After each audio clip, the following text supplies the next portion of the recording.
students. Now this video is for the fetal skull or the skull of a newborn.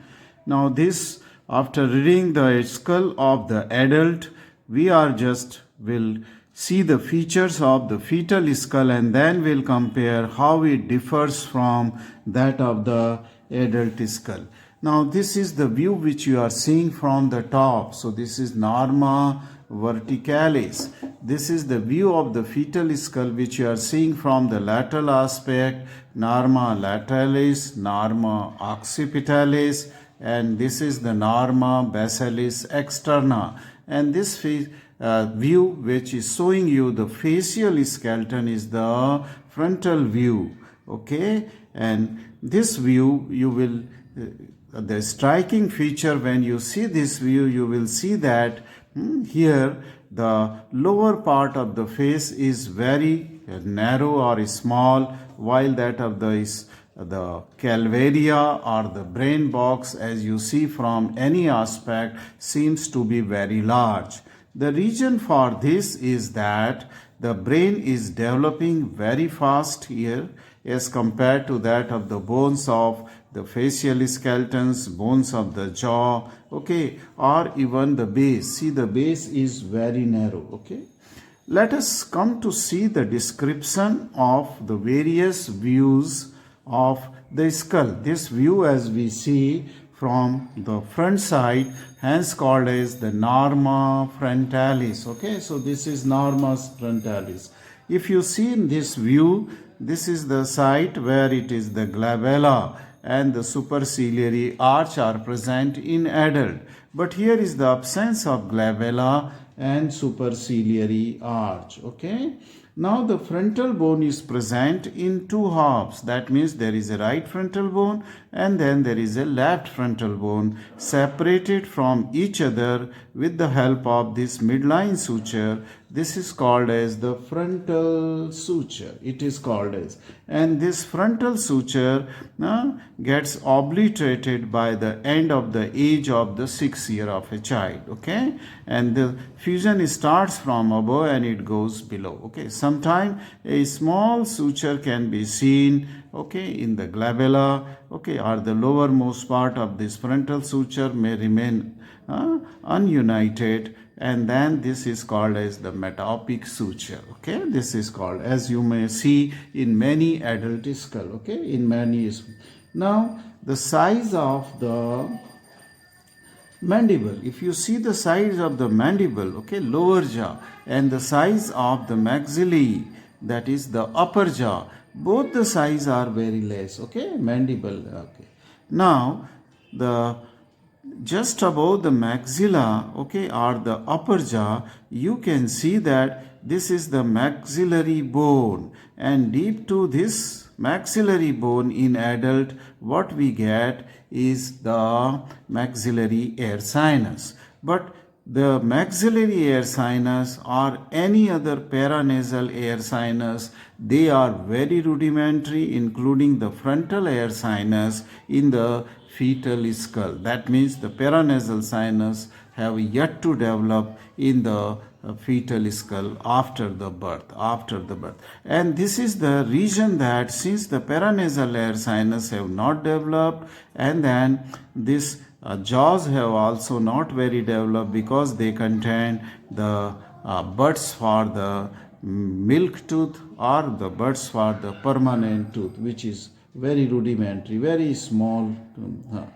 Now this paranasal air sinuses, since they have not developed, and this is probably the main reason why the face is so narrow as compared to this calvaria or the brain box and the orbit, okay, and the orbit here. Okay, now if you see, so you have seen that the differences between the norma frontalis of an skull of an adult and that of the fetal skull, okay, that of the fetal skull. Just a minute, let me bring the skull of the adult so that you may compare both side by side.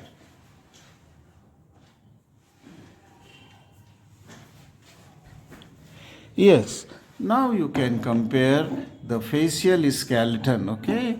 The facial skeleton here, and you can see that there are lot of the differences you can notice. One of the difference which just I saw is that this is the infraorbital foramina through which the maxillary nerve passes. When you will see this infraorbital foramina in the fetal skull, it is more medially placed, okay, but here it is more laterally placed here.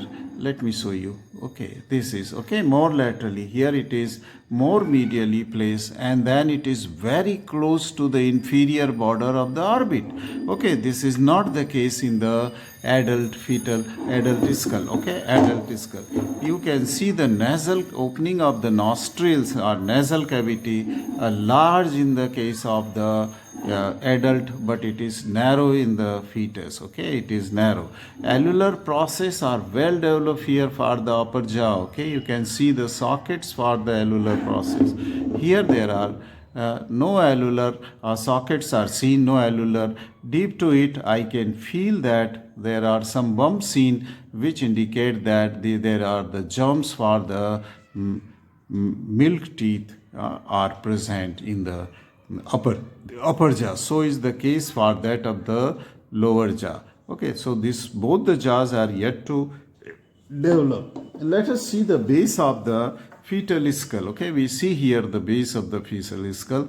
This is the base of the mandible is here, lower jaw, and then here you can see, okay, this is the lateral pterygoid plate, the medial pterygoid plate. Here is the vomer. This is the sphenoid bone, and this is the basilar part of the occipital bone, the lateral part of the occipital bone or condylar part of the occipital bone, and this is the squamous part of the occipital bone is seen. This is from the base. Now what you can see here, the the external acoustic meatus, here it is surrounded by a ring-shaped bony plate here, okay, or you can call it as a C-shaped bony plate, and this is the tympanic membrane, tympanic plate, okay, this is not membrane, tympanic plate, and deep to inside, okay, there is the presence of the tympanic membrane. Okay, it is the tympanic membrane. Now this tympanic plate is just only very thin and not fully developed. There is nothing like the external acoustic meatus bone is not yet has developed, and therefore the external acoustic meatus is just facing anteromedially, anterolaterally. See this?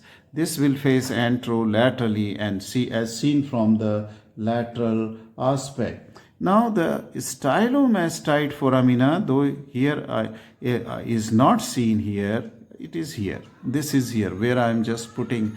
This is the stylomastoid. Why? Because this is the steroid process which is broken here, and then this is the rudimentary mastoid. There is absence of the mastoid process. This is the site where ultimately the air cell will develop deep to it, and the mastoid process will develop gradually. Okay, so this is stylomastoid foramina. Since it is the absence of the mastoid process, it is exposed to the lateral side much more, and this is the reason why the facial nerve which comes out through this stylomastoid foramina get injured during the birth of a fetus, okay, or baby. This is because there is no mastoid process to protect, so the facial nerve is more superficial, especially it get injured in the application of forceps, okay, during the birth. Okay, when a doctor applies the forceps to pull the head from the birth canal, this nerve gets obliterated because it is quite superficial. Okay, superficial. Then if you come to see directly from the lateral view, if you see lateral view, then you will see that as I said, that the mastoid process is absent. It is the C-shaped tympanic plate is here. Okay, tympanic plate is the C-shaped. Okay, and the tympanic membrane is seen in the bottom of this. Okay, and it is attached here. External acoustic meatus is yet to be developed. Okay. Now the cavity of the internal ear, middle ear and mastoid antrum, they are almost of the normal, adult size. Similarly, the ear ossicle, 3 ear ossicles, they are also almost of the adult size. What is of a small size then? It is the petrous temporal bone, which is much smaller. Okay, though these components of the ear, they are of the adult size. Now, if you see from this lateral side, another striking feature is that here this is the angle of the mandible, and this is the posterior border of the ramus, and this is the lower border of that of the ramus. They meet at an angle which is around 140 degree, okay, that is an obtuse, okay, obtuse angle. Now the coronoid process, which is hidden here deep to the zygomatic arch, this coronoid process, this is at a higher level than that of the condylar process, head of the mandible. And since here it is fused, head of the mandible and temporomandibular joint is fused here, if we will see the mandibular fossa, okay, then it is quite shallow, and mandibular tubercle, okay, is not well developed, okay, not well developed. So this is as seen from the lateral aspect, those. Now let us come to the norma verticalis. So we have seen the frontal aspect, we have seen the basal aspect, we have seen the lateral aspect, and now if we see the norma verticalis or the superior view, it is similar to that of the adult, but here it is formed by the bones, membranes are present in between the bones, okay, membranes which are called as the fontanelle, and this is right and the left frontal bone, okay, this is right and left parietal bone, and this is the part of the squamous bone of the occipital bone, okay. Now these bones, they are flat bones and they develop from the membrane, okay, they don't develop in the endochondral ossification, it develops from, that's why they are flat and thin bones, okay, thin bones. But while they are developing, their margins are still membranous, and this membrane is much larger where the angles of these bones are located, okay, where these angles of these flat bones are located. So what we will see that if you see the angles of the parietal bone, right and left parietal bone, all its 4 angles, this is angle which is anteromedial, this is angle which is posteromedial of parietal bone, this is angle with the anteroinferior, and this is angle is the posterior. So 4 angles of this right parietal bone, and similarly the 4 angles of the left parietal bones, they at their angle there is presence of the membrane, which is still not bony, still it is membranous in nature, okay, and these membrane which are present, they are given the name as the fontanelle. If we see on the top view, this is a diamond shaped membrane which is called as anterior fontanelle, and this anterior fontanelle is present between the right and left frontal bone, because here frontal bone is in 2 parts, right and left frontal bone, and between right and left parietal bone, okay, right hand. This diamond shaped membrane is called as the anterior fontanelle. Similarly, at this angle where the postero angle, postero superior angle of this parietal bone meets with the squamous part of the occipital bone, there is a triangular, not a diamond shape, but a triangular membrane is present. This is called as posterior fontanelle. In this case it is smaller, but it is also quite large, okay. Anterior fontanelle is of 4 centimeter in sagittal section, I mean not section please, in sagittal view or sagittal direction or anteroposterior direction, it is 4 centimeter long, while its width is about an inch or 2.5 centimeters. So it is quite a large membranous fontanelle, and here it is quite small, okay, quite small. If we see this, the fontanelles are membrane present here onto the anteroinferior and posteroinferior angle of the parietal bone. Then you will see two membranes are also seen here. I mean say fontanelle, membranous fontanelle are also seen. This is called as anterior one, which is at the junction of the frontal, parietal, sphenoid bone. Here greater wing of the sphenoid is here and the squamous part of the temporal bone is here. This membrane here between these four bones here is called as the sphenoidal fontanelle. It is called because it is close to the greater wing of the sphenoid. Hence it is called as sphenoidal fontanelle. While here at the posteroinferior angle of the parietal bone, then the mastoid bone and the squamous part of the occipital bone, this triangular fontanelle, which is quite large here, it is called as the mastoid fontanelle because it lies posterior to the mastoid process, which is yet to be developed. Okay. So this is called as mastoid fontanelle, sphenoid fontanelle, anterior fontanelle, and posterior. So how many fontanelles are there in the vault of the skull? Okay, there are one is anterior and one is posterior, which are unpaired. But the sphenoidal and mastoid, they are paired. That means they are on right side as well as on the left side. So there are total 6 fontanelles are present on the norma verticalis.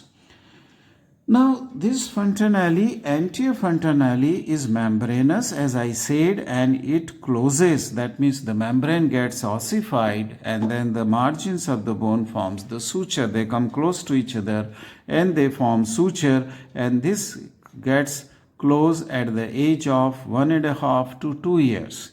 Okay, this is at a earlier period it gets closes from 6 month to 9 month it gets closed. Okay, and similarly the other fontanelle, sphenoidal and that of the mastoid fontanelle, they also close before the closure of the anterior fontanelle. Now these fontanelles, they are of great clinical significance. Okay, the membranous gap which are present between these the bones, flat bones, they are of great. Let us see what is the clinical significance of this fontanelle. Number one is that the bulging of the fontanelle indicate the increased intracranial pressure. You must have observed that when a pediatrician or doctor of a child examine the head of a baby, he will always put his fingers on this anterior fontanelle. And if it is bulged, it will give a clue that there is increased intracranial pressure. And opposite to that, during the dehydration, the fontanelles are depressed, okay, especially the anterior fontanelle. This indicates the dehydration of the baby. Now, as the superior sagittal sinus, it runs just deep to this anterior fontanelle. Okay, that is superior sagittal sinus means a venous sinus. So the blood can be withdrawn from this sinus. Okay, very easily it can be withdrawn because the veins of the fetus in limbs are not very superficial. Okay, and it is very difficult to withdraw the blood for examination or to inject also the intravenously. This site, that is the superior sagittal sinus lying in the midline deep to the anterior fontanelle, is a common site. Okay, common site. So intravenous transfusions, they can be done from this. Similarly, if somebody wants to draw the cerebrospinal fluid, CSF, okay, for examiner's purpose, then this can also be drawn from the anterior frontally. Okay, you have to insert the needle laterally from the lateral angle, and this lateral angle will, the needle will go into the lateral, I mean say ventricles, which is filled with the CSF, and from there one can draw the cerebrospinal fluid. Okay. Now, since the anterior frontally closes by the end of 2 years, okay, this fact is utilized also to determine the age of the child. That means on an X-ray, if there is no frontally is present, that means no membrane is seen, but the four angles of the frontal bone and the parietal bones, they are meeting each other. It means there is no membrane, and then this is definitely then the child is about 2 years of age. Okay. Now, when the birth is taking place through the birth canal, okay, now these bones, since their borders are made up of the membrane, they overlap each other to reduce the diameter of the head, and head get compressed, and these bones they come they override each other to reduce the dimensions of the head, so the through the birth canal head can go, okay, head can pass easily during the birth. Now this completes the, I mean to say, description of the fetal skull. Thank you very much for watching this.